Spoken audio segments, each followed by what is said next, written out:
to God to increase our knowledge so we can understand His book better. So, inshallah, we'll be reading the surah number 93, and the name of the surah is Forenoon. And as we always, when we read the Quran, we seek refuge in God from Satan, the rejected, in the name of God, most gracious, most merciful. Um Verse number 1: By the forenoon, by the night as it falls, your Lord never abandoned you, nor did He forget you. The hereafter is far better for you than this first life, and your Lord will give you enough, you will be pleased. As we can see, the last few surahs, God is, swearing by different things that He has created, and here uh, God is talking about the forenoon, like time before the noon hits, like maybe like 10 o'clock or something, 11 o'clock, something like that, I guess. And then God says by the night as it falls. Other places God says as night as goes on or something like that, or the dawn and things like that. But here God says as the night falls. So, like for example, just imagine if it's uh, nighttime and like 5 in the morning, and then all of 6 o'clock, and the sunrise is 7 o'clock. And just imagine if it's 10 o'clock already, 10 a.m., and it's still pitch black dark outside, and people would be going crazy. They were looking at their watches, and the news will be going breaking news everywhere. I mean, it's 10 o'clock, but the its sun hasn't risen yet. What happened? And they'd be all over the world going chaos. Some places it's time stuck at Maghrib. It says it's been Maghrib for like how many hours? I remember one time I was in Glasgow, and there in the winter time, the night days are so long, and their sunset was so long. I mean, the sun was just going very, very slowly. For like at least couple hours, there was like a sunset, and so people will be going crazy because we are so dead sure about the rotation of the Earth. We take it as granted. When we fall asleep, we set an alarm for the morning, and we know what time exactly sun will rise. This is so concrete, and just by if this Earth rotation stops, everything will fall. Life will come to cease. I mean, it will not exist anymore because, as we know, that the rotation of Earth it sustains our life. uh, the temperature, weather, rain, everything is depending on the rotation of on the earth. So something that concrete, God is using that as example that something does not stay all the time. It's not forenoon all the time. It's the noon time, and then it's evening time, it's night time. It's continuously changing. It's not stays one, but we know that it is gonna come. We for sure, like where I am is daytime. I know several hours after it's gonna be nighttime for sure. And similar ways, God is talking about. Uh, uh, I think here God is sort of talking about the prophet, but in the same shadow, we are in the same boat. We are all in the same situation. That God says that your Lord has never abandoned you, nor He forgot you. You know, like He did not forget any of His creations. He knows every of His creation, from insects to birds to animals. He knows every angel. That even though the angels they themselves don't know their numbers, but God knows each every of His creation, and their deep inner thoughts. So you should never feel abandoned. That's pretty much what God is saying. That no matter what, God is with you. You know, it's us who abandon our soul, uh, and then God is reminding that the hereafter is far better than this first life. So, as we gonna go to the next part of this surah, where God is talking about that He was orphan, and then God, and then if He ever felt that He, how many times do we feel that that we are like lost in this world? Especially we used to believe that, and that I have I'm alone. I mean, it's like sometimes people give you a hard time or something, and you become so depressed or stressed out, and you feel abandoned. But God says, "I have never abandoned you, nor did He forget us. He knows each one of us." And then if when we could read that next part, that God is reminding us that hereafter is far far better. So we should not, for each soul, we should not get lost in this world, and forget our main purpose coming to this world, as we know that we have made a mistake, and this is a blessing that God has allowed us to redeem our soul by proclaiming that God is our only God. In Him we will be listening to and obeying, and we will not do any idol worship. So our soul can grow and we can be successful in the hereafter. And what God is saying, and all these are backed up by, you know how when you have warranty or something, that you say, okay, what is your warranty backed up with? I have my is backed up with so and so bank is gonna back up my mortgage or this and that. So all these statements are backed up with these two statements, which is made by God Himself, the most gracious, that these things are absolutely certain. You are never alone. He's with you, and your focus should be in our life should be to redeem our soul for the next. We should not get lost in this world, and He will give us enough. And what is the definition of enough? I mean, if even a rich person can be a poor person, if this person feels that he does not have enough, your soul has to be content. Uh, and we see that many rich people, they are not happy with what they have, and you may find somebody who's far poor. This person may be much more happy than what they have. So, but God is saying that you will have enough, and you will be pleased, and this is God's promise. And okay. So let me just read the second part and then I'll come back to this a little bit. Did He not find you orphan and He gave you a home? He found you astray and guided you. He found you poor and made you rich.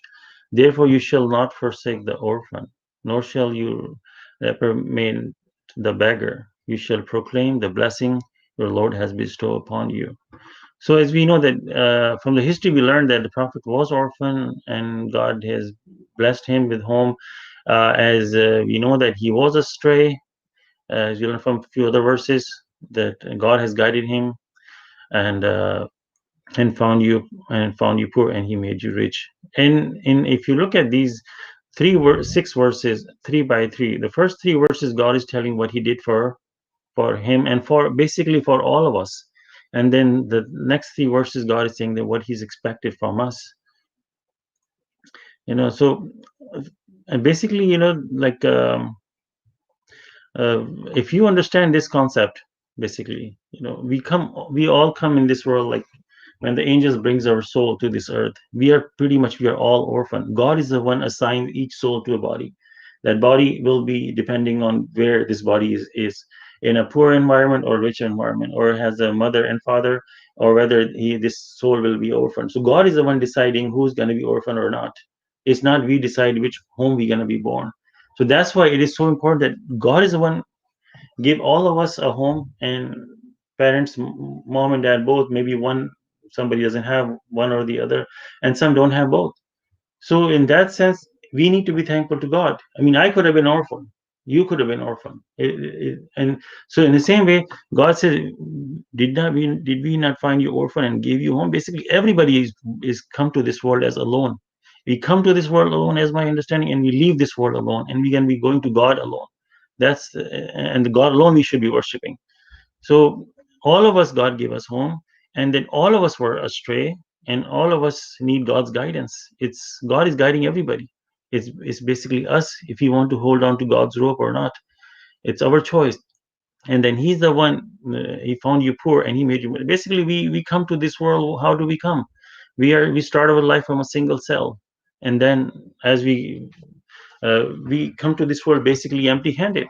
Is everywhere, whichever environment we are born, God is the one deciding who gets what, how much money they get. So if we understand this concept, any orphan, you look at it, we should see that I could have been this person. Or if you see any beggar on there or any person suffering, you say, I could have been this.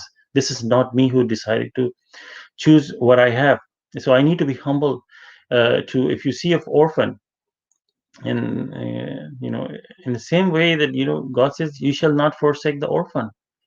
You should not, I mean, forsake means just leaving them, abandon them. If you have opportunity, if an orphan comes to you, I mean, it so becomes our responsibility to look up for them. Another place God talks about, like, I'm paraphrasing, I don't remember where I read it, but it's like God is saying that if you see a poor kid or a poor person, uh, think about your kids. What if you died today? What's going to happen to them? In that sort of sense, God is talking. So He's the one running everything. If you have what you have, is nothing you did good or I did good.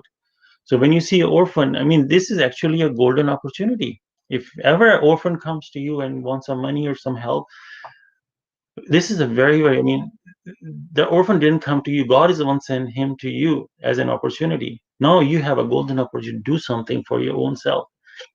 If you really love your kid, you know how we love our kids so much that we don't hesitate spending money on them because we love them. But if an orphan comes, now there's like a big barrier to go across to, okay, why do I give it to him? But if we really realize the system, the money that we spend on kids, that basically doesn't do much. But the money you spend on orphan, the return is so massive that not only it will take care of you, it will take care of your kids too. So if you're really a smart person and if you really love your kids, you would rather you would spend money on orphan beside taking care of your family. You rather, because you know this is the money that is really going to help you. This is the money that God is going to be pleased, because God has, as we learned in a few surahs, that orphans have a big level in God's system. I mean, as we understand there, I mean, here, because God is saying, "You shall not forsake." For beggar, God said, "You shall not reprimand. You should not insult." This is the worst thing you can do.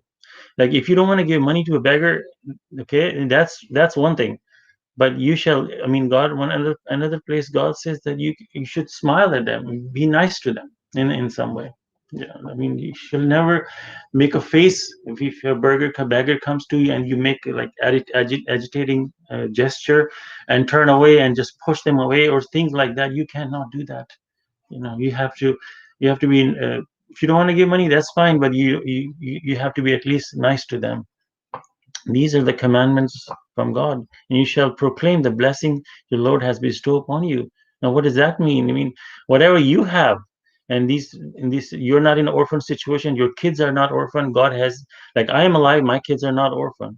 You know, and I'm not a beggar. If I'm not in this position, what are the cause and effect of this situation is?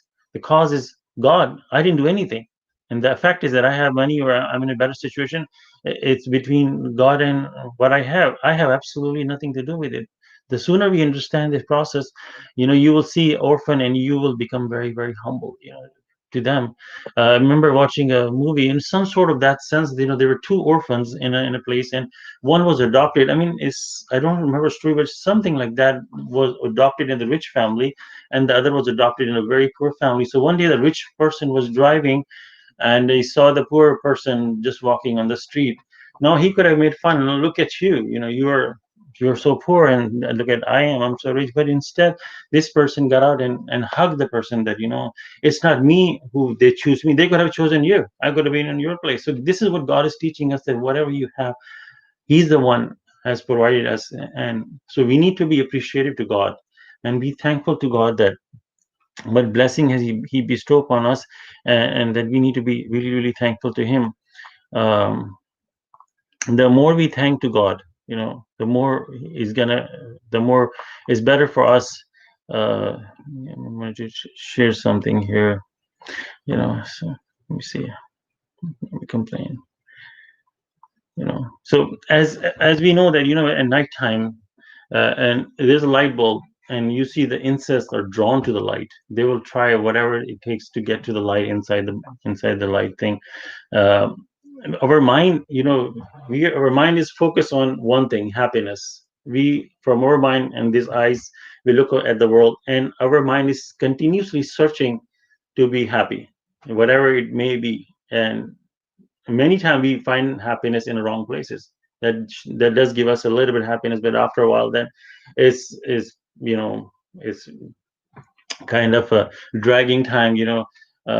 Every time you have to gain happiness, you have to go through some hard work, and then again, uh, up and down, up and down. But God is promising the happiness for us, that like the one we read here, that if you do what God is telling you, God is the one who's going to make you happy. It's not us who choose what we do. And then let me go to the next part.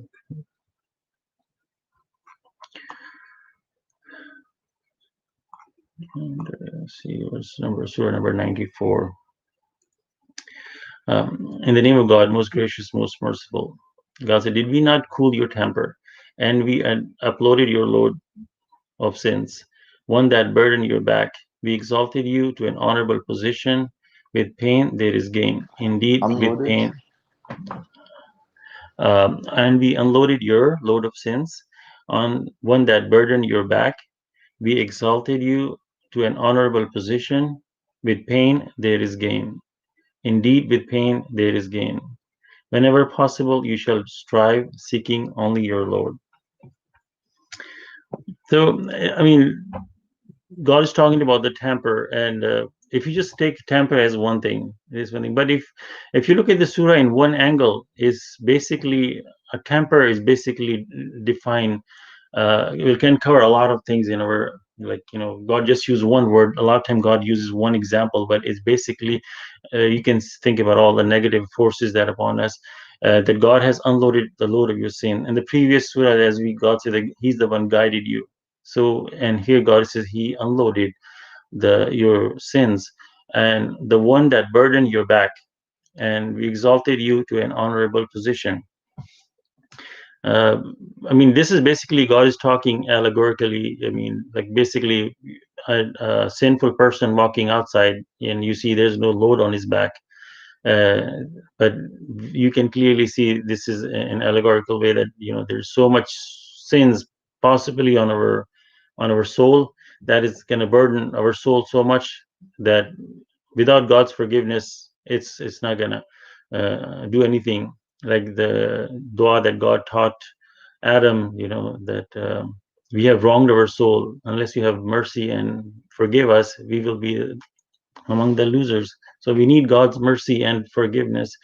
And here God is talking in the same way God is talking to the prophet, I think, and then but we are in the same boat with him, that all of us are loaded with the sins, and he's the one gonna forgive us. Imagine wherever you had, like, go to the airport and you have so much luggage and it's just you're tired and you get to, as soon you check in, now you're all relaxed, you just have one small bag with you or something. It's the same way when you're carrying so much weight and you get tired and all of a sudden you put the weight down, and how we feel comfortable.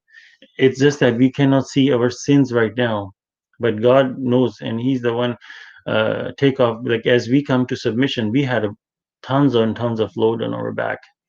That if we could only see our soul, and we'd be like shocked. And as you submit to God, and then God is the one that takes away. And then the same way, temper all the negative things that we used to do before. Sometimes people will talk to you rudely, and we will be like just start yelling back at them, and we have no concern. I mean, because that people, like even in the traditional Islam, people during fasting, they they yell at each other. I mean, and that's very common. I mean, still I see a lot of regular Muslims. They like temper is like there's no issue, and or many other negative feats. Jealousy is another one. Like like as we read the previous surah, that everything is comes from God. So if you understand this concept completely, that what you have is given by God, and God could have give you the less and the other person more, or you could have got more. So when you become jealous to somebody else, that's when you're literally complaining to God, why did you give him more? Like for example, you work somewhere and one of the employee gets more stuff, and you're complaining to the employee gonna say that, why are you complaining to me, and go talk to the boss, he's the one doing it. So basically our boss is the God. And so the minute you get jealous, you are rejecting God's decision, and rejection in God's decision is basically is not submission, or whatever God, like for example, if you're not happy with what you have, you're rejecting the God's decision, that I'm not happy with what I have, because whatever you have is given by God. So we need to learn to be content and be appreciative. The minute you start being appreciative, you will enjoy basically life more. It's just plain simple. Let me see the. Let's read the go to the next part. Is with pain there is gain. Indeed, with pain there is gain. This is a very simple formula in this world. I mean, you think about it. Anything you gain, you have to go through some hardship, whether it be a business or job or whatever in work we do. It just doesn't happen right away.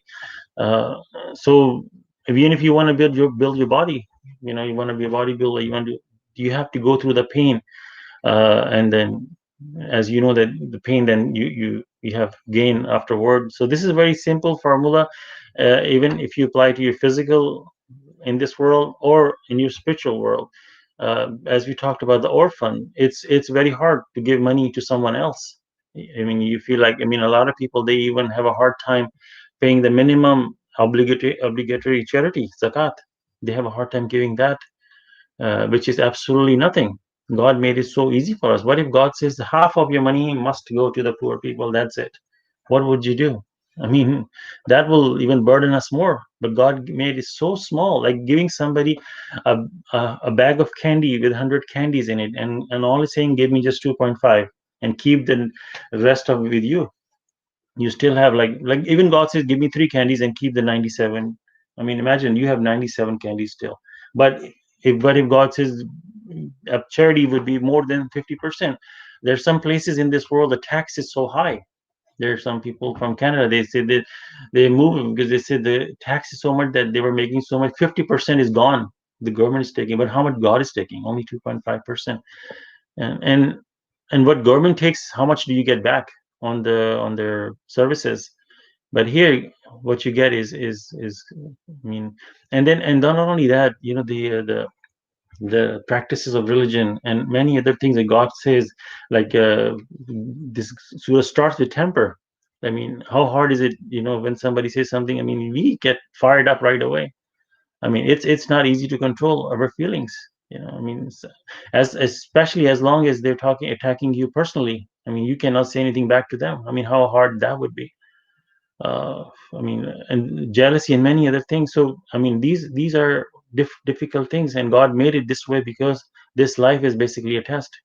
The minute we understand this life is a test, then everything will fall in the right spot.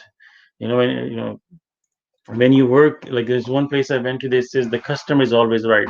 So the employees, they can never yell at you no matter what. They know that if they do something like that, they're gonna get fired. So if you can do it for your job, you can listen to your boss says, if the customer speaks to you badly, you still have to smile. You can listen to your boss because he's the one giving you check if you think that what it is. But obviously God is the one giving you the check. So you rather listen to your boss but not listen to God himself. So God says, then whenever possible you shall strive, seeking only your Lord. Yeah. So whenever possible, I mean, what does that mean? Like if you're sitting, there's nothing you're doing, that's a possibility. Like if you're standing in a line, that's a possibility. There's so many different possibilities we have. And I mean, if you think about it, a lot of time we think that I don't have time. But if you really break down the whole day, I mean, there's several options during the day that you have plenty of time to do a lot of things in the path of God. Many opportunities we get during the day. I mean, we are so used to multitasking. You can be doing one thing and then at the same time you can remember God. Like last time I was talking about the Arnold Schwarzenegger's bodybuilding and all that stuff. That I say that I don't know. I'm not talking about his religious life, but I want to clarify that too. That the the bodybuilding. I mean, I don't want anybody to take it wrong that it's something wrong to do. I said, oh, he was talking about bodybuilding and it's a bad thing. No, you do whatever you like. You want to be a singer, you want to be rock star, whatever you want to be. You know, you can excel in something, but your priority should be right. You need to have God in your mind, at least 51% of the day, to have God as your own, as your Lord. That's one thing we understand. So you can enjoy whatever you like to do. That's not a problem. The problem is that if that becomes your priority and you forget about the main purpose in your life, that's when actually problem starts to happen. I mean, then thanks for someone, he clarified that you should go to gym, you should take care of your body, because that body is the one gonna redeem your soul, because that through your body is you're gonna redeem. If your body is tired all the time, and if you don't eat right, and if you don't not responsible for your body, what's gonna happen? It's just like a car. If you don't pay attention, if you don't change oil on time and things, it's gonna break down. So you cannot do your work because you're going through your equipment to do that. So basically, we should take care of ourselves as much as, I mean, go to the gym. And I mean, I can only tell you the things. I mean, God doesn't like what you say and you don't do, and I can only tell you what I do. I mean, I uh, try to do. I mean, because of the COVID, it's become a little harder. But going to the gym and going for a jog or walking in the park, go out in the park. When you go out, it refreshes your mind. Even if you go for like 5 minutes, 10 minutes, it just refreshes your mind. And praise God. Go for biking and things like that. I mean, you keep your body healthy and eat right. That these are very, very critical things, because what happens is your mind will be so sharp. If your mind will be not draggy and foggy all the time, and you have like no energy to do anything. If your body is active, you can, just like a rich person can do more. Your body is active and in good shape. You can praise God with your active mind, and enjoy the blessings that God has bestowed upon you. And whenever you enjoy any of the blessings, you remember God and thank God. These are all act of worships, basically. So whenever possible, you shall strive. So you will have tremendous amount of opportunities during the day to remember God, right and left, right and left. Whatever you're doing, whatever, you will enjoy everything you do. Even your work will become so enjoyable. I mean, God can do anything. I mean, God can make you in the same environment with other people may not like it, but God will put so much love for your job that you will be have so much fun doing that. Seeking only your Lord. That's our target, basically. No matter what we do in our life, our target must be that uh, we are seeking God. And we have only one opportunity in this world to to so we can go back to God, and God is pleased with us. We will have not any more opportunities. It's so easy to, your mind is always going to be like, it's so easy to sit for 2 hours for a game or TV show, but it's so hard to do zikr. But even if you enjoy something that you like to do and you praise God for the blessing, God will make it. That's just a blessing on top of that. uh, and and one of the places in Messenger of the Covenant says that, God does not like lazy people. You know, I mean, in some sense, he said that, I'm paraphrasing his word. I don't know if he used the lazy. God doesn't like, God like active works. Like God says one place that he shows you two pathways. One is easy and one difficult, and he should use it. He should follow the difficult path. And many other examples of the animals, like bee. God says God inspired the bee to make hives in the mountains. And you can see a bee, such a hardworking creature. I mean, right now, winter is coming, and we have those tiny, tiny winter flowers left before it's going to be all dry. And they're like very tiny flowers, and the bees are coming, and they're flying from one to another, to whatever the little bit nectar has left in that little flower. They want to take the advantage of it. I mean, they work so hard. So God is motivating us through His creatures. That look at them, how they work so hard to redeem themselves. Basically, it seems hard, but once you start following God's pathway, things will become easy. You will actually enjoy it. You will see somebody who's just lazy and doing nothing, and they will look at you like, oh my God, this person is so, how can this person enjoy life? But in fact, you can see that you are so happy and enjoyable. But and you look at them as like, my God, how they're wasting their life away, such a valuable uh, thing, and then they're just losing it. I mean, just example, a couple of things, like for example, our body, our heart pumps blood 24/7, and the amount of force it exerts on the blood, it's a lot. I mean, somewhere I read that it's even stronger than your leg muscles. You know how your leg muscles are so strong, you can get up, but hard, the amount of force it exerts on the blood is even more than that, and it does it 24/7 and doesn't ask you anything back. uh, and then your other body functions, liver, kidney, they are continuously working. Even though you're sleeping, they are on job. Imagine you have to do work and you want to get paid. Like, you do somebody massage, and you did all this work and you want to get paid. Did you use your fingers? But here your body is working 24/7. It's obeying God. It is, I mean, but when we do something, we want to be blessed.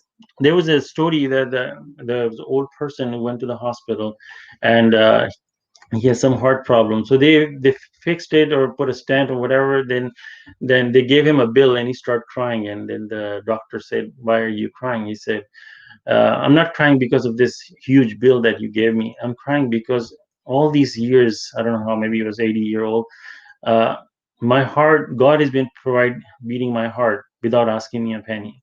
And here, it something breaks down, and I come to you, and you fix it, and you charge me so much money. I mean, just the realization of that is, in fact, is it's a blessing. Just, and there's like three levels: realizing the blessing on ongoing basis before something happens. So you don't want to be that person who, after something tragic happens, then you learn. You want to learn from other people's mistake before that even happens to you. You're way before that. And uh, and then the part two is like, this person, when he went through the experience, now he realizes, at least he realized. And then third one is people that absolutely heedless, they don't even care. I mean, they don't care about God's blessing upon them, and something bad happens, and they continuously stay heedless. So you certainly want to stay away from the third level. And then I'm going to, inshallah, read one more surah, number 95. And in the name of God, most gracious, most merciful, by the fig and olive, Mount Sinai, and this honorable town, Mecca, we created man in the best design, then turned him into the lowliest of the lowly.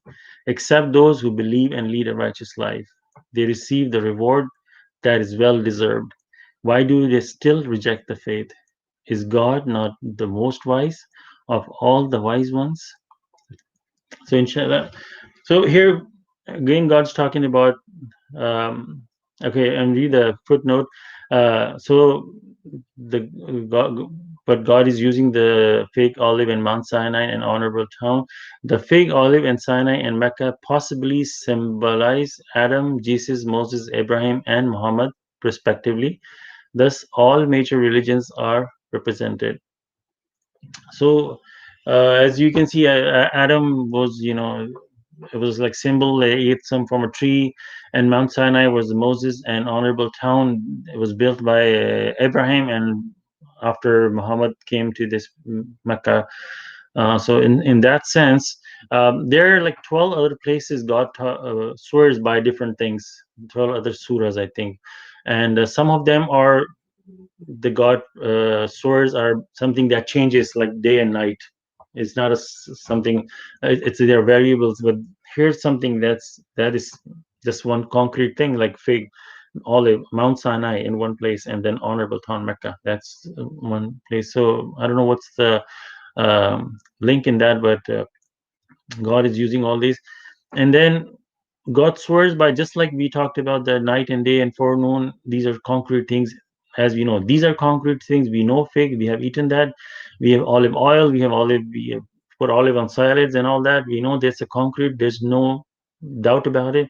Mount Sinai is a place in Middle East somewhere, uh, like thing somewhere in North Saudi Arabia, Jerusalem area, something, and the honorable town Mecca. And we know these are all facts. People gather, go there for Umrah and Hajj. And Mount Sinai is in Egypt. Egypt, right? Yeah, I was looking at the story of Moses where he traveled. Somewhere they noted that it was in the North Saudi Arabia. That's where, when they crossed Egypt from that river, when Moses came back, and then after all the people died, then they came to Mount Sinai, where he was originally started his journey, when he was going to somewhere. I think I was confused by that, but thanks for sharing. Maybe that is part of Egypt that I'm thinking of. So, but that's one of the holy places. I mean, Mount Sinai is God says to Moses to take off your shoes because you are in contact with God. So these are some facts, what God is saying by these, uh, by swearing by this, that the God has created man in the best design. I mean, look at our body. I mean, everything is in the precise. Our hands connected to our shoulder with 5 fingers, and we can turn in anywhere direction, pick up everything, and it's just in front of us. Uh, we walk with our joints are in a proper alignment with each other as we walk. Uh, though we walk only one leg basically. We switch back and forth, and we don't walk with both legs. Then we'll be like hopping. So when you walk, you only walk using one leg. And the way our feet are designed, I mean, everything you look at it, it's just absolute perfect design. Your eyes are on the very top part of your head. What if your heights are on your chest or on your leg or on your shoulder? I mean, that would be, then you have God put the eyes right on your face, and the way God designed is with these bones that they are really inside. I mean, if your eyes were like, have you seen the fish or bird? If they were outside, I mean, many people would have been blind, because when you hit something, you lose your eye.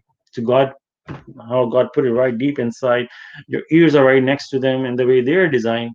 Uh, if you're looking this way and you hear a sound, instantly your ears can calculate the direction where the sound came from. If you hear like something, a loud noise, you can look right away.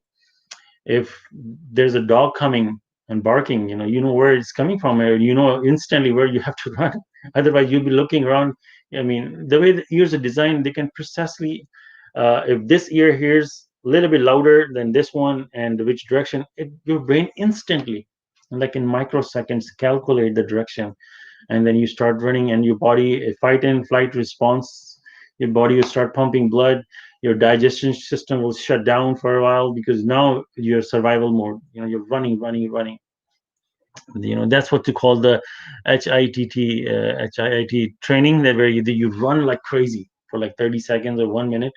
You become so hyper breathing that you cannot run anymore. Then you stop for 2 3 minutes, and then you do another training, and that's another form of training, that you fight and flight response. uh, so I mean, there's so many things to talk about our human body, that how um, it's so perfectly designed. You can reach any part of your body.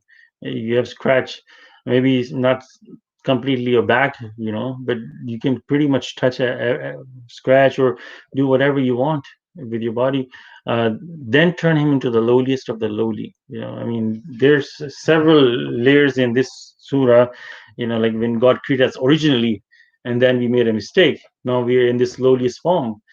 Even this form, we start our life from the lowliest of the lowly. Like, we God talks about, he created us with the liquid, the dirty liquid, that and then, like, nobody want to touch it. That's the reality of human being. We created with something filthy, liquid. And if anybody is so proud of himself, they just need to look at how they started, and from a single cell that has absolutely no value in it, and then how that grows into a body, and then you come out, and like, you can't even do anything for yourself. I mean, how helpless you are. That's the lowliest form, or basically is one of the lowliest form, that you cannot do anything for yourself. You can't even move. Your muscles are so that, when you even carry a newborn, you have to support their head too, because their head is going to fall backward. They may hurt themselves. That's how helpless we are. That's why God, also tells that how we need to be really nice to our parents. We cannot even say oof to them. And we see this verse been violated so many levels. And like, I mean, people will say something about God, but then they break the commandments right and left, even though after you remind them. Some may still be stubborn, and they still don't want to apologize to their parents. What they these are serious commandments of God, and you need to, even though you don't agree with your parents, but you still have to respect them, no matter, unless they tell you to disobey God. That's where you break the, you draw the line. But it's still, you have to be nice to them, and courteous and respectful, accept those who believe and lead a righteous life. If you do this, you know you know and they receive a reward, because they will come out of this state. Because if you don't do that, what happens is, you're born as a lowliest, you become young, and other places God talks about, you reach the old age. If you really want to see the downfall of a human being, there's a rise, and then the downfall. Go to like an old home, like a nursing home, and you will see, it will shock you. People, like, they can't even move themselves. Your body, the one thing, you get so arrogant and walking straight and talking loud, these muscles, you can't even move them. Your fingers become like in the same shape. You can't even do anything. You can, I mean, forget about scratching. I mean, I have people begging me to please scratch my back. I mean, this brings tears in your eyes that this is a human being, that this is the, again, back to the lowlies. If you don't do that, if you don't redeem yourself while you were strong, you're going to go back to that same state when you're old and you cannot even move yourself. And these people, they have to be turned every 2 hours, otherwise they'll have bed sores. This is the reality. I'm not making this up. If you go look at your own eyes, if you have an old person in your family, so God says, if you want to save yourself from that humiliation, you know then submit to God and do what God is saying. Not only God will save you from that humiliation, going back to the lowly place, He will reward you. So what you need to do, who believe and lead a righteous life, that's the formula. That's what you need to do. And you will not suffer the humiliation in this world or in the hereafter. Yeah. And that's the reward will be well deserved. In the previous, God says that you will be pleased, you will have enough. And then God says, why do you still reject the faith? I mean, this is Quran is ending. This is Surah 95. And the rest of the surahs are very, very short. You're pretty much in the very last 2, 3 pages of the Quran, very, very close to the end. And God has explained well over with miracle of 19 and everything. God has explained us so well that do you still reject the faith? I mean, after all that, I mean, it's your loss. And then God says, is God not the most wise for all of the wise ones? I mean, what the way God is ending this surah is, I mean, sometimes you ponder upon, that are you gonna still reject it? Is God not the most wise? And who are you following? What is in your mind? I mean, after all that, I mean, then you you are the one losing on the other end, mashallah. So these are very short surahs, and I'll stop here on surah 95, and inshallah we'll talk about the comments or any questions. Thank you. Praise God. MashaAllah, thank Mashallah, you, thank Ab. you so much. Study. Thank Mashallah, you. praise God. Sorry, I was so drowsy today. Mhm. Okay. Who, me? I know I was a little draggy today. Oh, no. We didn't notice. You were fine. Sorry.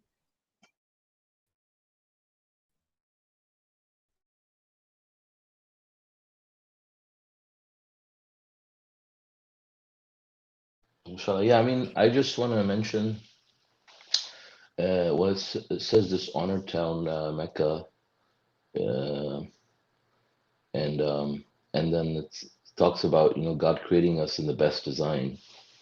So like this part obviously is something that people who are advocating circumcision are completely disregarding. I mean, they don't accept that.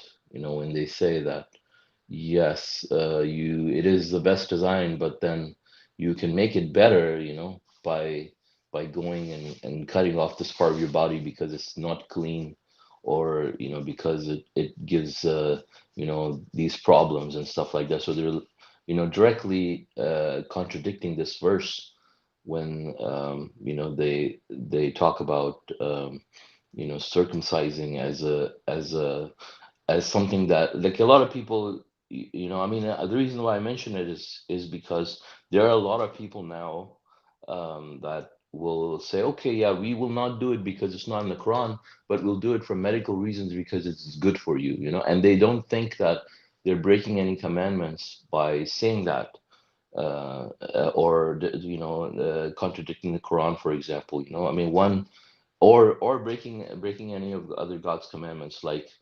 imagine, for example, that I want to cut off somebody's eyelids, that I think that is better for them, that they don't have these eyelids because they don't need it.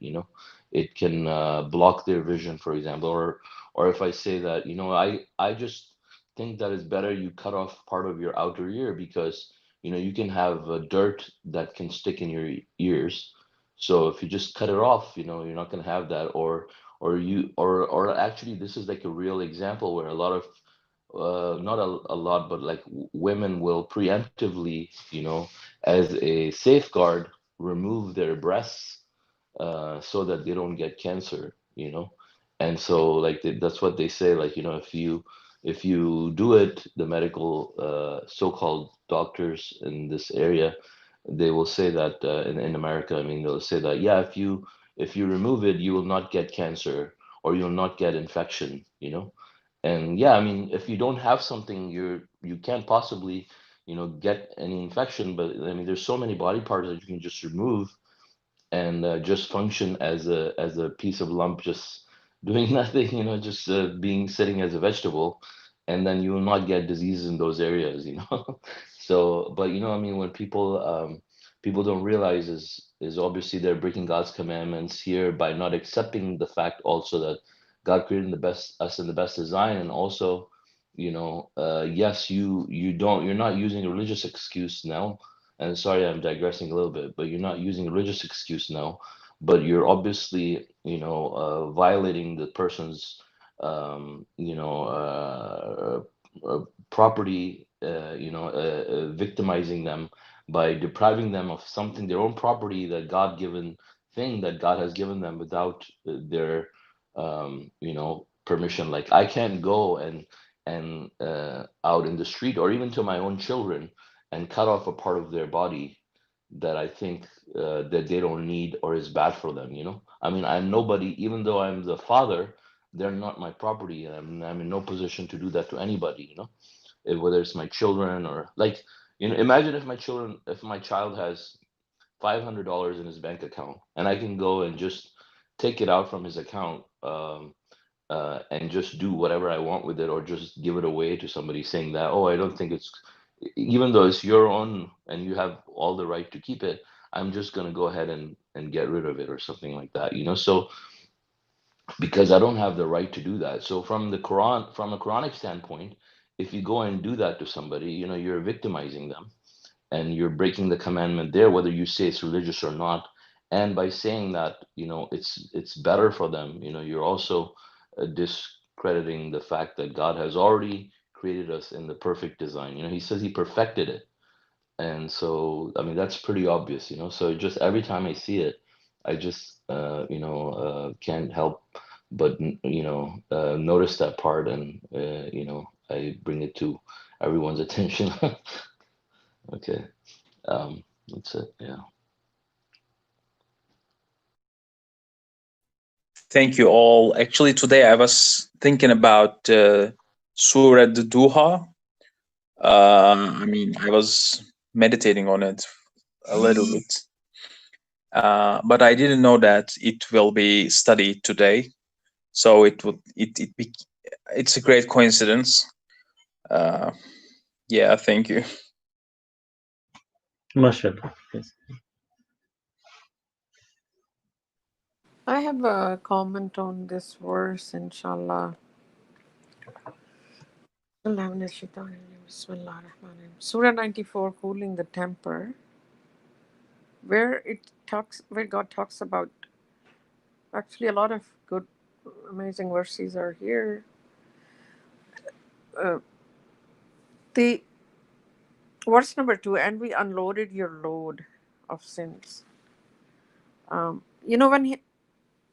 When human beings commit, any kind of transgressions or the sins, basically their soul gets burdened. It's not knowingly committing a crime or knowingly, going against God's system. It weighs upon people. It is not an easy. And then if you don't have God in your life, you things go. It's like a domino effect. It goes downwards. People then do more and more bad until they become numb to it. Until it feels like, okay, you know, this is actually not a bad thing. And unless somebody who has conscience and they think about it and reflect, and they will be always guilty then. But imagine when God says, if you have committed sins and you repent and reform, not only He unloads your burden, but another verse says that God turns them into credits. Now, look at this deal, you know. Where can you find this kind of deal? That you did bad, but you realized that you were doing bad, and now it's time that you repent and reform, and God actually gives you credit for those previous sins. You know, the most merciful. Mullahs will never tell this to people. They want to make people so guilty that they would feel they will never come out of this. You know, they can never, their burden is forever. And this can destroy people's lives, you know. A lot of unhealthy feelings and thoughts and whatnot. So God says, we unloaded your burden. Obviously, or load of sins. Obviously, when you know a person becomes a submits to God alone, right away there and then they understand that I have submitted and I have repented and the burden is gone. You are as good as brand new, you know. It's fresh. Even like firm repentance for anything unloads your burdens. So this is God's amazing mercy, huge mercy for human beings. Otherwise, you would think, how am I ever going to get rid of this? People sometimes die with their burden, right? Or guilty about something, or they committed like something knowingly or unknowingly. And if they don't have God in their lives, they just carry that burden forever. God says, want that burden your back. You know, imagine that, like you're carrying something till you die. The other one is that with pain there is gain. It's so amazing that we really get afraid if we are in difficult situation. Things are not going our way, or we are feeling pain or misery or something that something is not going good around us. But in fact, for the believers or submitters to God alone, it's a sign that something is going wrong. So when you endure that pain and you implore God, you actually probably could not do this in the times when you were just things were going your way and everything was just perfect, and that depth of imploring God probably would not have come if you go through some kind of test or some pain.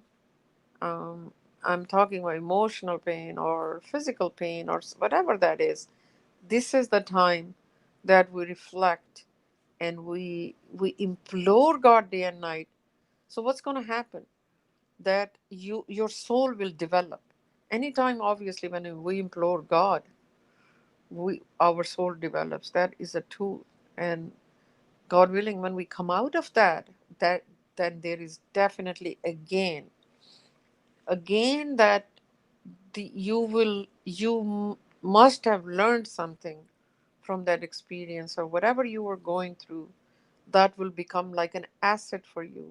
That's the gain. So we should not, never ever forget about God's mercy, no matter what condition we're in. And there is always hope as long as we believe in God. And there is always a gain at the end of that tunnel. We will gain something with developed soul and developed muscles of our souls. Just like you go to gym, you don't gain those muscles, physical muscles, until you start hurting. It's just like that. So, inshallah, that's it. No, mashallah.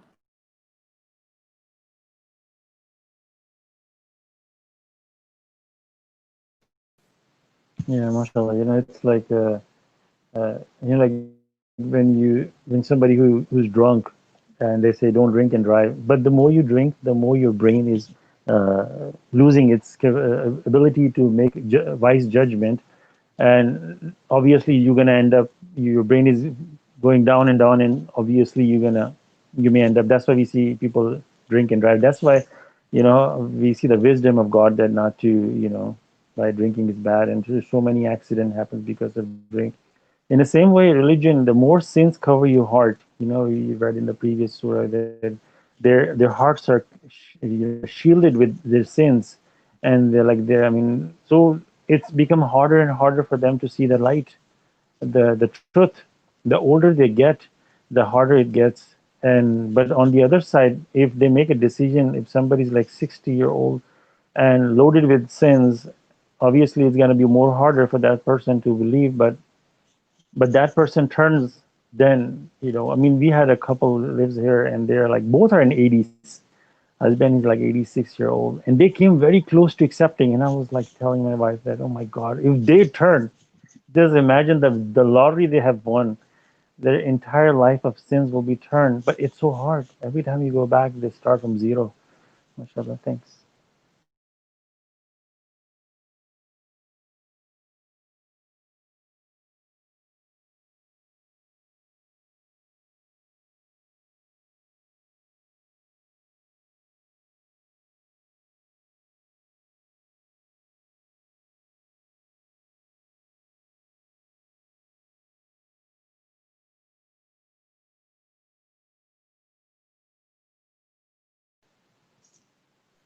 Actually, this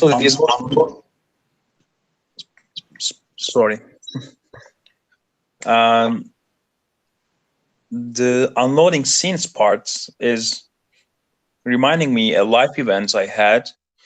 I mean, for several years, I was interested in religion and I examined, and my conviction about the number 19 was it doesn't exist, and Rashid Khalifa was a liar. But but several months later, like for 3 days, I repented for whatever I did, everything about life. I repented for nonstop for 3 days, and at the end, I believe God has unloaded some of my sins, and like weeks later, I started to believe in the number 19 and the miracle and Dr. Khalifa's messengership. But I mean, we can experience that verse in our lives also because um, it's not just for Muhammad, of course. Um, it happens to normal individuals also. So this was my experience, and it was very interesting. It was very hard. Like with pain, there is gain. Yeah, because it's not easy to accept your shortcomings. But yeah, that's I wanted to share. Yes, for sure. No, it's not just for Muhammad. The, when God even addresses Muhammad for something, that he brings him as an example as well. But for others, to that, okay, he was a human being too, and could also, he was also stray. Like, we know that Moses even, he had temper issues, and by, like, not, he committed manslaughter. And so exactly, but it's for all of us that cooling temper also is an amazing thing. Only God can do that. um, that when we aggress and become irritable, we basically, become objectors, right? So we have to o- keep praying to God for to cool our tempers too. We all are, that is really a part of your ego that ignites inside, like, oh, this person, how dare you. Just wanted to bring that, we all have ego inside us, and we need to whenever we get a chance to kill our ego. It's hard. It's the going the against your own self. But your God says self is the advocate of vice. So whenever we take a step against ourself, where self wants to, be prominent or be very visible or whatever, that's where we need to kill it. And we will be successful indeed when we suppress the anger and, not care about it, because God is running everything. And like Dr. Khalifa said, if somebody you know, whatever you, sometimes somebody yells at us or something, we deserve it, you know. uh, so maybe we can resolve that issue in a different way instead of getting angry. Like I had to really struggle against my own temper for a very long time. It's not a healthy thing, I must say. I just wanted to reflect on that. That's it.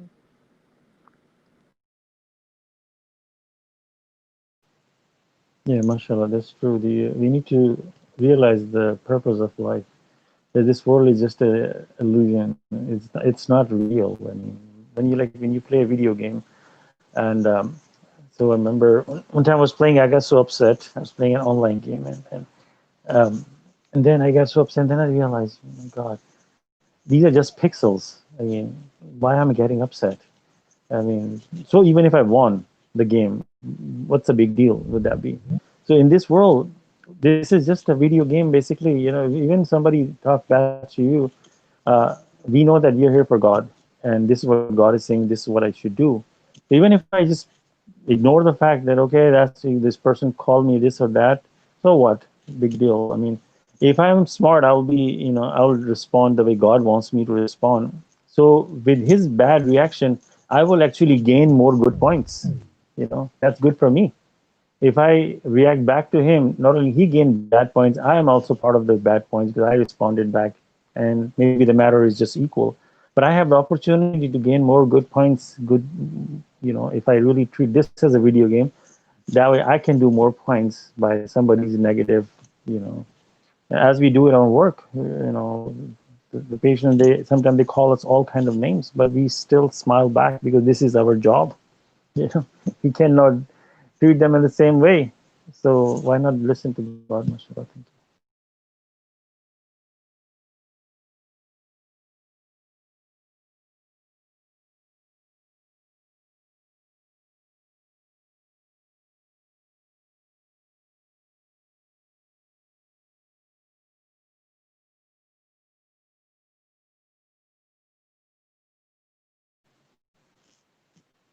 Yeah, mashallah. So Salman, when you're talking about the circumcision, and when you read this verse, that God Himself is saying that I have created you in the best design. Like through verse 4, we created the man in the best design. I mean, just imagine how. And then the other place, as you mentioned, is that we created him and perfected him. And I'm paraphrasing. I mean, just a clear-cut violation of these Hmm. verses. You're going against God. How are you going to Yeah, stand on the day of judgment? I mean, yeah. this is disobeying God. Yeah, I think there's also, now the um I mean, people have been very confused by these fake studies that took place about it, in the recent past. I mean, especially in America, but I guess now the world has changed a lot in the last 2 years with all this, COVID stuff, obviously, right? I mean, many people have. I mean, it's a bad thing, right? Obviously, not a good thing, but many people have decided like not to trust science even, which is wrong. Obviously, we should trust science, and if we, I mean, scientific laws are created by God, but I mean, people have lost their trust in studies and scientists and what people say on TV and stuff like that. So I don't know how this is going to change the trend towards circumcision going forward. I mean, given that people have, such strong, opinions against vaccination, for example, right? But really, I think people in the U.S. specifically have been misled by these, biased studies that were conducted, and a lot of people, are using it as like a cop out, to say that they'll do it for medical reasons, even though it's not in the Quran, just because they really think it might be part of the religious requirements and they want to do it. They'll say, "Oh, I'll do it, so I'm gonna commit this sin just to be on the safe side."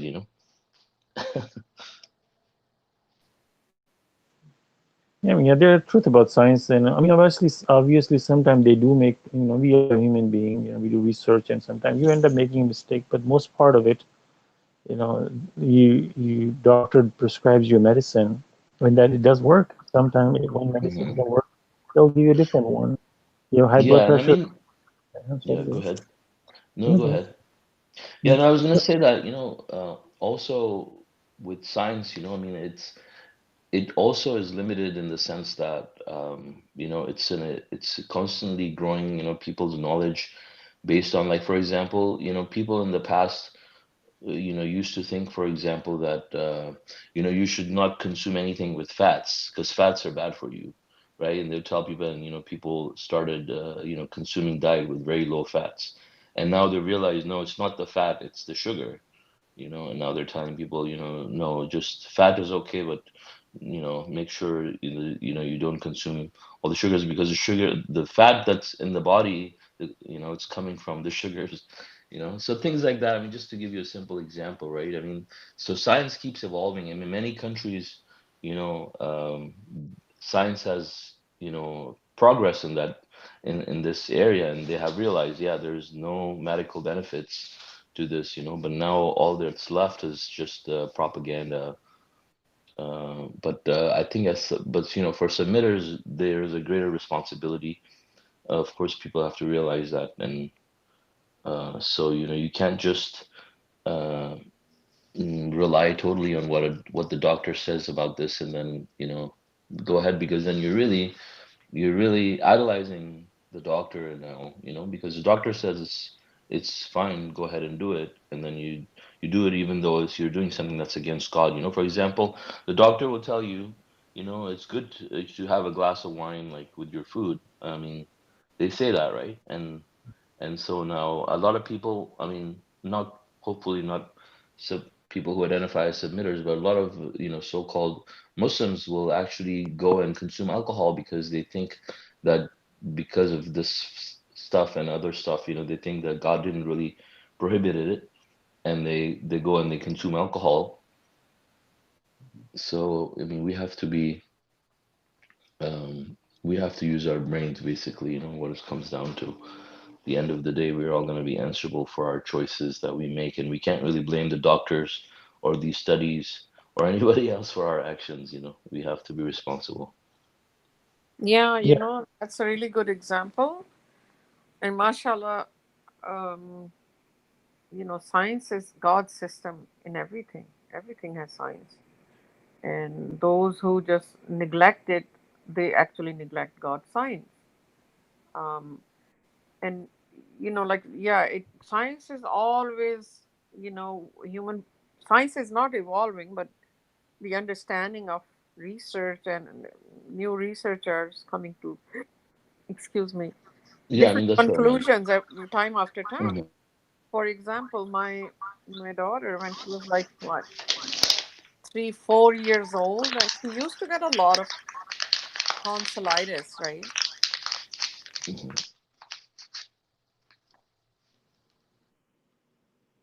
Hello. Yeah, she used to Oh, get tonsillitis. You said. yeah, no, there was noise, so I really. Oh, sorry. Yeah, so it used to be like and get high fever and all that. So the doctor said she said no, you should get it. Like every other day she would be sick, and she said, well, get those tonsils removed. You know, people. It was a very common thing to get tonsils removed. Uh, I went to the hospital. We were supposed to stay overnight. Something happened to my heart, and it's like divine inspiration. Call it whatever. I'm like, no, I'm just not. She's just too young, and this is just too much. Like how hard it would have been to handle the child with operation in their throat. Hmm. I got like, I almost cried. I'm like, no. I took her and left the hospital without telling the doctors. Oh my God. Uh, so I and called my doctor later on. I said I changed my mind. Literally, honestly, few couple of months ago, after they say, how bad it is to remove your tonsils. The Science had a new chapter opened that day, that it Mm, filters so many diseases from entering your body. Rather they get swollen, that's an indication that something wrong is happening, right? mhm. So now that does not even exist. But these doctors are so scared. They probably, that myth is already over about the circumcision, but the religion card in it, is making it more valid for people. So let's negate the science, whether science is saying or whatever. Our doctors don't dare to touch that. Either it's Jewish or Muslims. It's huge business too. So why should they tell people uh, it doesn't matter? What do you mean by healthy? Like, what part of body is extra? None of it. Yeah, whatever grows, maybe hair and nails. You want to cut it, they grow back. But these parts don't grow back. So it makes no sense. It's just stupid to think like that. Yeah, even for a long time they didn't know what appendix does. Now they're coming to this that because we have good bacteria and bad bacteria in our gut, and all the good bacterias are like they're like these are like sponges, the appendix, so they store there. So if there's a disbalance in the shift in the bacteria, so they go and balance it. So that's what they say. So mashallah, I mean, God has put everything for a purpose, and people they reject God's that best design, and they're clearly against it. Mashallah. Yeah, and I think also because we have all this information now at our fingertips, these people cannot even say that, they didn't know, Yeah, I mean, there have been discussions, they've, been given proof and everything. So yeah, a lot of mashallah. people, I was just going to say, a lot of people simply want to accept it now because of ego. But yeah, the truth is there. Yeah, go ahead. Yeah, I mean, God knows your innermost thoughts. I mean, just like the messenger of the covenant says that even if you say, "Oh, geez," I mean, even something that small can take you to, wrong place. But here, with circumcision, when I when I talk to the submitters and they make excuses that, or they're not doing because of religion, it's a benefit or it's cosmetic. I mean, they're finding other excuses. They want to do it. They will not label as a religion, but then why do you want to do it? And then some say that is Abrahamic religion. God didn't prohibit it, so that's why we want to do it. Then there's a lot of other duties that are coming from Abrahamic religion. Then why not adopt to those too? You just purposely. I mean, it's a mind game that they label it something else, but they want to do it. Sort of thing. That's right. Yeah.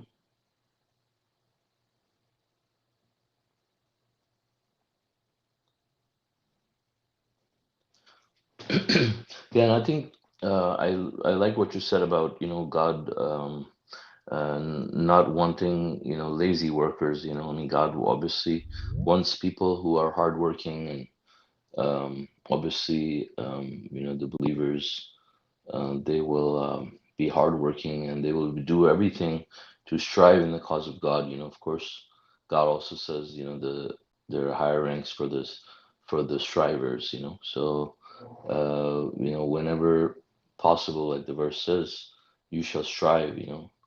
So these verses are really encouraging us to get out of our comfort zone, really, and do whatever we can to strive in the cause of God. I mean, there's so many different avenues that you can use to strive in God's cause, depending on whatever opportunities, I mean, God has given us. So I think it's a good reminder for all of us to strive. I mean, some of us may be blessed with financial resources, others may have different skills. We may know different languages, and we may have people around us, we can pass the message to, and so many things, we can do to strive in God's cause. I mean, as long as, I guess, there's willingness on someone's part to strive, God will create avenues for them to strive and help them in that direction.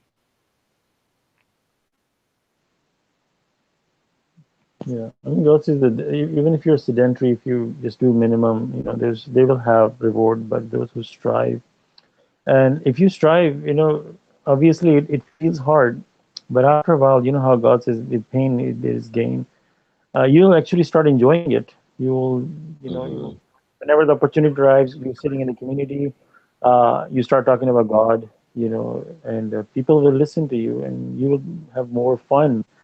And even though they accept it or not, I mean, you do whatever whenever the opportunity arises, mashallah. And we have tremendous amount of opportunity nowadays. I mean, compared to before, like, so we can do so much online.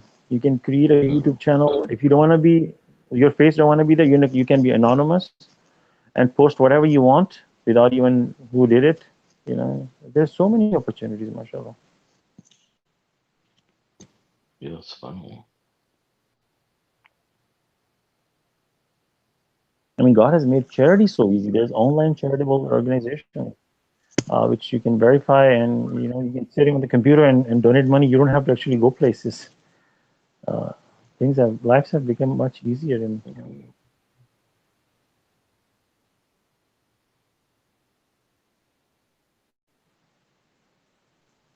Yeah, I almost always give money to people I know, or if I see people on the street, but I hardly ever give to charity. I mean, I've done that in the past, but uh, for a very long time, I haven't like donated to any charitable organizations. I always just, give money to people I know, or just if I see some beggars on the street and stuff like that, I always give them money because I really can't tell where that money is going.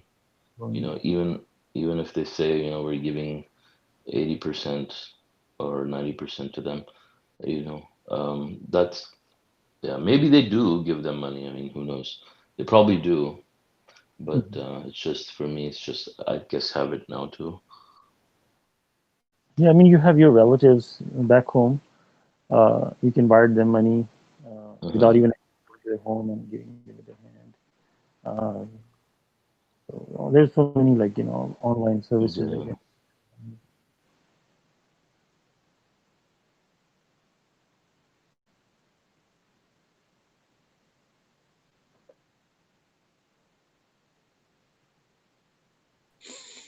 By the way, I think the so-called scientific background of circumcision has been established by Jewish doctors. Hmm. Do you have any research on it? I mean, I think it's based on Jewish Yeah. doctors. Well, yeah. I mean, so like the recent study. Well, obviously, well, it didn't get originally in the U.S. Like it wasn't a religious thing. Like it was more like you should probably watch that documentary by Eric Klopper again. But it was mostly like from they believe that um, uh, basically masturbation was the cause of a lot of diseases and stuff, and they felt at the time, like from industrial standpoint, they felt at the time that people were less productive, if they were uncircumcised. So in order to turn them into more efficient workers and to discourage them from this, just some of these industrialists, like I think it was Kellogg's, the guy who started Kellogg and stuff. So they, brought up this extreme thing as one of the ways to, discourage people. And he started this, but then later on, there was research that showed that circumcision rates were declining. So the people in the CDC, they were basically Jewish, and they at that point came up with this idea to do these studies as a campaign to basically increase the number of circumcisions, and it shot up basically after that from like 60, it went down to like 60% or less, I believe. And then they had this study, and then they started campaigning by airing those on television networks, that they found the study and everything in newspapers, and then the rates of circumcision increased. And then Also, they, in the hospitals, they started creating it as a elective surgery where it doesn't require consent of the parents, which is like weird. I mean, you can't just perform a surgery on your baby, on someone's baby without asking them, right? But this one was like non-elective, like you could do the surgery without even asking the parents, and a lot of people got it done that way too. This is how they got the rates really up in the U.S. So there's research on that, and that especially if you watch that documentary, the presenter, he explains all of that and then names the people by name, literally, who were part of that research and what they believe. And there, a lot of them are very staunch, like Jews who said that their mission is to, keep their tribe and all of that stuff, in place and all that kind of stuff. So, I mean, you can verify all that. So yeah, that's there.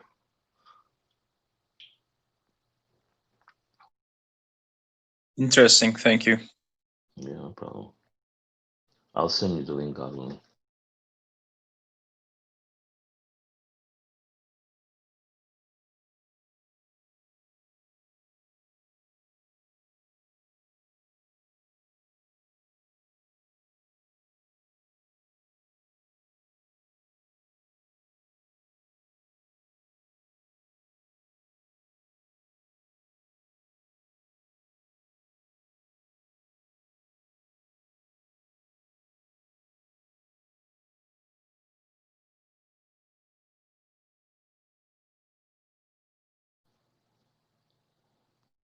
Yeah, I posted in the Facebook chat. You're in that chat, right? No, I'm not. Okay, I'll send it to you privately Could you then. please add me? Yeah, sure.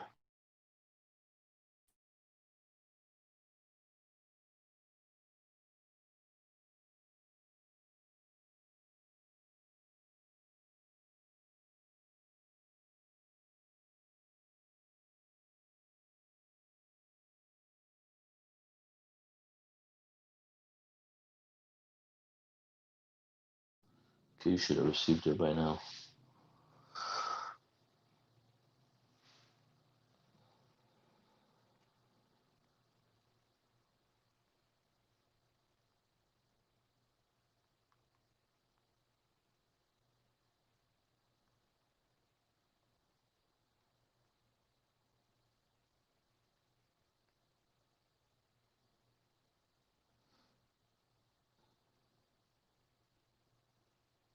Yeah, I mean, there's so many studies now that have surfaced that are, clearly against it, right? But just people refuse to acknowledge it at this point. They're like, oh well, these are just people who are activists, and they don't care. But like it shows, like, for example, this one study just came out yesterday. It was published yesterday, and it talks about how infant circumcision has delayed psychological complications, basically. And so this was an international study that was carried out, and then, of course, then people go and they try to find loopholes, but like it affects like the emotional stability of the child, the stress handling and so many things. So this one just came out, and then there's so many other studies about it. And the thing is that, I mean, from a typical, like, traditional, well, not traditional, but like from a mainstream submitter standpoint, where people are saying that the messenger of the covenant didn't talk about, the Quran doesn't talk about it because it's not distorted, or the messenger didn't talk about it because it's not distorted. That's, I mean, completely false too, right? So people should know that if it's distorted in that sense, and then the messenger of the covenant, or the Quran would have mentioned it for sure. So there's no basis whatsoever for this nonsense to exist in submission. And yeah, so anyways. Yeah, I think the messenger didn't talk about it because nobody asked it, because Mhm. nobody thought it as a religious Mhm. ritual. they, I mean, they were talking religion with Dr. Khalifa, and they Hmm. didn't think that circumcision is a part of the religion. That's, I think that's why he never talked about it, and this is my opinion. But Well, I mean, also that you have to see that like the messenger of the covenant, like he talked about hadith and sunnah being satanic innovations, right? So he says whatever is in the Quran, you accept it. What's not in the Quran, you don't accept it. It may not be right. We don't care. We don't accept it, right? We will not accept it, even if it's right. We will not accept it. We'll say it's wrong, and we won't do it. I mean, that's pretty simple. And so for in Islam, I mean, the only proof we have of circumcision is in the Hadith.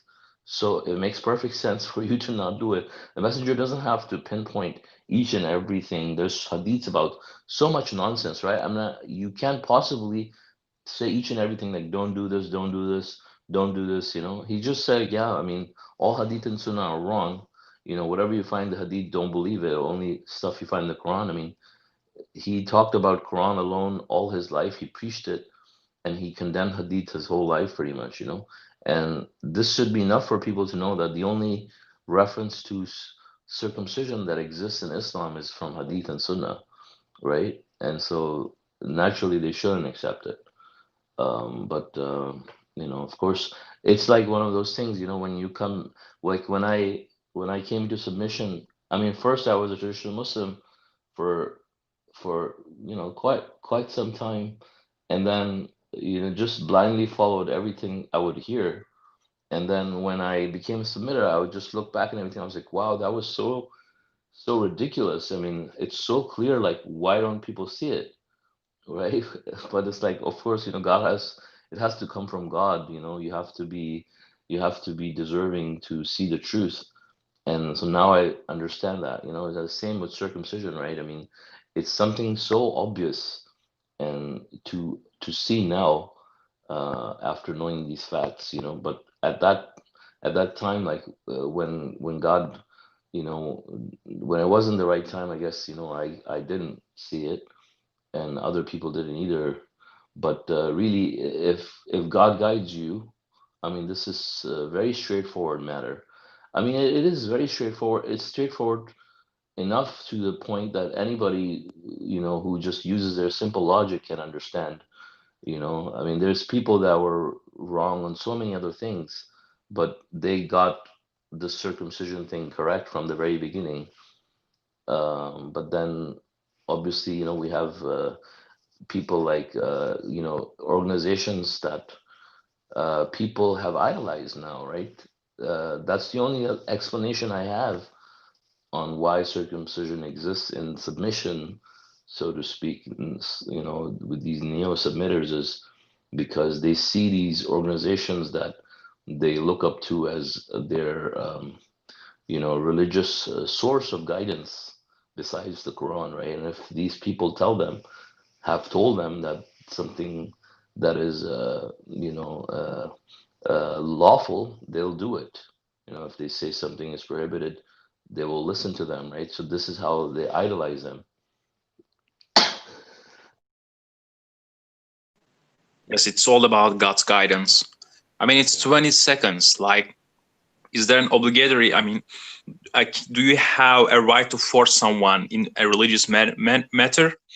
No. So Mhm. how can you force a child? Mhm. So it's very basic. Yeah. Yeah, also possibly one thing is that when Prophet Muhammad left, after a while, God allowed all this literature to accumulate for a person to distinguish between who is really faithful to God or not. So this matter of circumcision, probably God did not allow messenger of the covenant to discuss this. So leave it in the dark, and so people will to distinguish people who are really you know want to be submitted or not. This is like a test. They will fall off the boat. Exactly. So, Yeah. And I think for submitters, I must say that people put so much, um they give so much, um they give so much importance and so much credit to people who say they were with Rashad, for example, right? Like Master Tucson, for example, people that were with him, and so they will listen to them blindly because they were with him. But how do you? I mean, but you can clearly see that at the last conference, the last conference that the Messenger of Covenant was at, he's saying he says Satan has to be represented, especially in this conference, right? I mean, this conference, when he's talking about this conference, all these people are with Rashad, and so there's many people that will try to divert you, and no matter who it is, he says, no matter who it is, right? If they say anything and you don't find the Quran, you don't accept it, right? But what happens is obviously Satan found people that people trusted, and then they told them these things, and then they followed them, right? In masses, they followed them. So, but this is how Satan, misleads people. He finds one source, like one leader, and there are people that are following him. So he works on the leader or leaders, and then if it's like the Pope or whatever, I mean, he works on that, or the scholars, and he works on these people, and then he go and tell whatever they say to these people, and the followers will blindly do it. Like how you see Trump is pushing out conspiracy theories, and the whole half of the US is repeating it after him, in the same manner as they idolize him. So in a much similar fashion, like Satan will use that technique to just find one person to that people follow, and they're loyal to, and then they'll just say whatever nonsense comes out of their mouth, then these people will reverence them and they'll follow.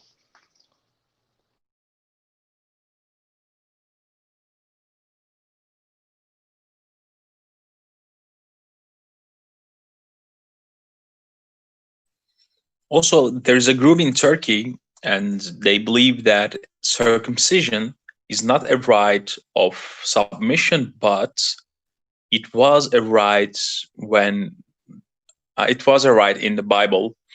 So it's from God, but it's not for today. It was in the past. It was before Muhammad. So they believe it was a right. It was a right from God, but they still don't believe it's a right for submission. In US, are there such groups? Yeah, I mean, of course, it came from the US, like what I'm saying. Um, this is uh, this is what came out of Masjid Tucson initially, right? And by Abdullah Eric, he wrote this article 6 years after the messenger passed away, in the submitters' perspectives that circulated to all the submitters, most of them, and these, because these people were coming to him, he's apparently, and asking, so he decided to write about it. But obviously all these people that were coming to him even before that, he was giving them the same advice, and whatever he would say, people would do it. He was just, because he was so close to Rashad, whatever he said, people would just believe him and trust him and follow it. So then he wrote this article, and then pretty much everyone accepted it, right? Nobody really objected to it. I know submission.org had something on their website against it from the very beginning, but that article is not even there anymore. I don't think so, because they changed their website. But other than that, but everybody was doing it around them, and so what was your question really? Sorry, I I forgot. said there Oh is a yeah, group about in the groups. Turkey. Yeah. So yeah, the group Seer too. And the thing is, for those people, they can't find the logical answer. Like when you ask them, okay, so it was for them, even though we're following the religion and we're supposed to be follower of Abraham, why do we have to not do it? For example, like why was it just for them? And then also when they say that, okay, it was for them and not for us, then if it was for them and it wasn't for us, then why would God not say it to us? Like for example, Quran not complete because, for example, Sabbath was for them, not for Abraham, but I mean for Jews and Christians, right? And decreed for them, but then it was abrogated, and it was in the Quran that is abrogated, right? But we don't find something like that in the Quran.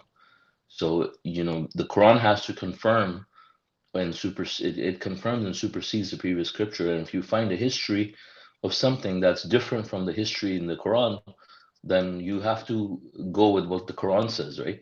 The Quran has a completely different history about Abraham. There's no mention of circumcision, and the entire account of the covenant is different uh, from the Bible, right? There's no mention of Hajj in the Bible, and the covenant of Abraham with Abraham that the messenger of the covenant talks about. He says God made a covenant with Abraham, and as you find that in 125, I believe he said it. So there's one verse in the appendix, and you can go and look in the. There's one verse in the index, and you can go look it up, and you see it's like 125, right? If I'm not mistaken. And so that one is talking about the purifying the Kaaba and Hajj, right? It's not referring to circumcision. So I mean that's clearly a contradiction from the Quran, and so they don't really have any basis. If there is something that's decreed for them and not for us, then like Sabbath, then God would mention it, because the Quran is complete and fully detailed, right? So God will not just completely leave it out and just let you guess.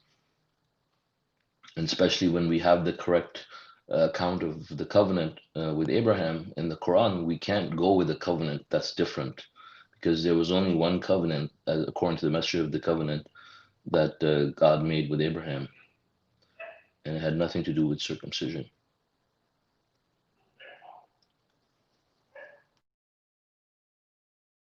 All right, got it.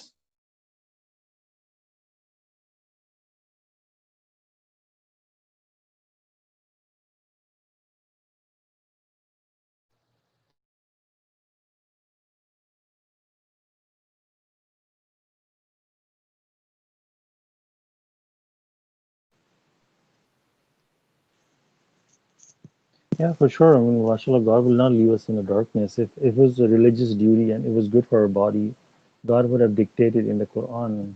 Verse would have been there saying something like that. You shall circumcise at this age. Like God talks about the baby when he's born, and at that age, the milk should be stopped, and all those things are given.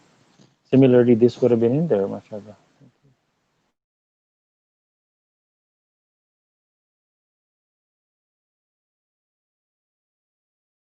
Yeah, that's right. This is why, I mean, we know that, people who will uphold other things besides the Quran as a source of guidance, they're actually doing idol worship, so that's obviously an unforgivable offense. I mean, this sounds like not a big deal for a lot of people, but this is a big deal because what you're really doing is you're you're saying the Quran is not complete. You're contradicting it, by offering lip service. Obviously, it doesn't do anything, but it has to be followed by conviction. Like even the traditional Muslims, like they say, oh yeah, Quran is complete, but they don't know what that means, right? And just by them saying it and accepting the verse is not going to put them in that category when they're upholding other sources besides Quran as a source of guidance. And when they, you know, pick any source as a source of law and guidance besides Quran, I mean, the door is just shut for guidance. God puts a veil on their eyes, and then it said the guidance stops for these people. It's like their growth at that point just stops. They get stuck. By the way, Abdullah Aruk died with cancer, right? Yeah, he died with colon cancer. That's the one cancer that God says. I mean, according to the messenger of the covenant, like you won't get by one of the benefits of like doing your ablution and doing your salats, and is one of the benefits of you use the bathroom frequently, and so it will prevent this type of cancer, for example.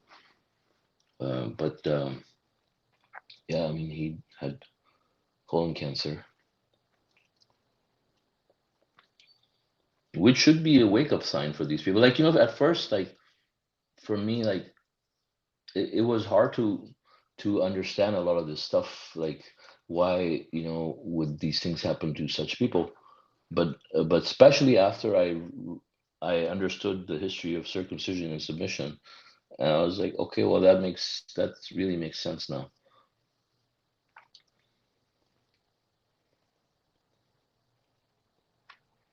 But anyways, do you guys have more comments, or do you think we can end the study now?